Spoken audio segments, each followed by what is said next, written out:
beses nang nag-away, hanggang sa magkasakitan, di na alam ang pinagmulan.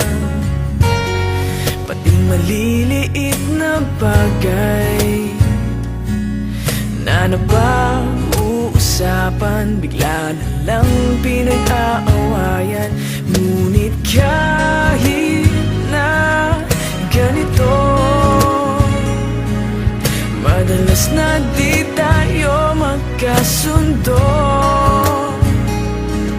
Ikaw lang ang gusto kong makapiling sa buong buhay ko.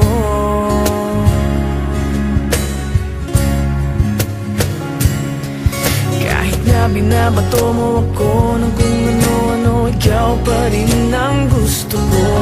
Kahit na sinasampal mo ako at sinisip at nasusugatan mo, ikaw pa rin